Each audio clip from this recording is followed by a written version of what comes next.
প্রশাসনের মধ্যে লুকিয়ে থাকা আওয়ামী প্রেতাত্মারা অভিযুক্ত এমপি মন্ত্রীদের বিদেশে পালিয়ে যেতে সাহায্য করেছে বলে অভিযোগ করেছেন বিএনপির নেত্রী সেলিমা রহমান।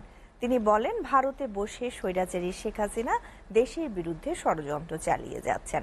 আর বিএনপির স্থায়ী কমিটির সদস্য ডাক্তার AZM জাহিদ হোসেন বলেছেন, দেশের পূর্বাঞ্চলে যে বন্যা হয়েছে তা মানব সৃষ্ট। ভারত চাইলেই এই বন্যা এড়াতে পারত। রাজধানীতে আলাদা অনুষ্ঠানে এসব কথা বলেন তারা। আব্দুল আহাদের প্রতিবেদন। নয়াপল্টনে বিএনপির কেন্দ্রীয় কার্যালয়ে দলের ত্রাণ সংগ্রহ কমিটির সংবাদ সম্মেলনে বিএনপির ত্রাণ ও নগদ অর্থ সংগ্রহের তথ্য তুলে ধরেন বিএনপির স্থায়ী কমিটির সদস্য AZM জাহিদ হোসেন। টিন এবং যাতে একটা করে ঘর দাঁড় করাতে পারে সেটার জন্য যা প্রয়োজন সেগুলো আমরা দলের পক্ষ থেকে স্থানীয়ভাবে কেন্দ্রীয়ভাবে সহায়তা করছি।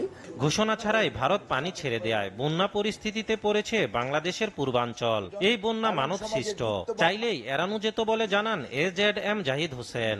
প্রতিকূল আবহাওয়ায় কিভাবে বেঁচে থাকতে হয় বাঙালিরা তা জানে, বাংলাদেশের মানুষ তা জানে।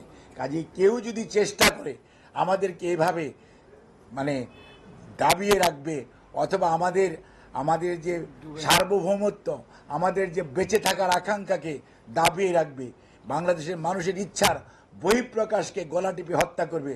এদিকে ঢাকা রিপোর্টার্স ইউনিটিতে এক আলোচনা সভায় বিএনপির স্থায়ী কমিটির সদস্য সেলিমা রহমান অভিযোগ করেন, প্রশাসনের লোকেরাই আওয়ামী লীগের এমপি মন্ত্রীদের বিদেশে পালিয়ে যেতে সাহায্য করেছে। 622 জন ছিল বোধহয় আর্মির অধীনে, এরা কোথায় গেল? এত এমপি এত মন্ত্রী অনেককে পার করে দিয়েছে। কারা পার করেছে? শস্যের মধ্যে ভূত আছে। বিএনপির নেতৃবৃন্দ দীর্ঘদিন কষ্ট করেছে, 16টা বছর। আরো কিছুদিন কষ্ট করতে হবে, আরো আন্দোলন চালিয়ে যেতে হবে। এই সময় সংস্কার কাজ দ্রুত সম্পন্ন করে নির্বাচন দেওয়ার আহ্বান জানান সেলিমা রহমান। আমরা জানি এগুলো সংস্কার করতে পারে একমাত্র আমাদের যে কোনো নির্বাচিত সরকার।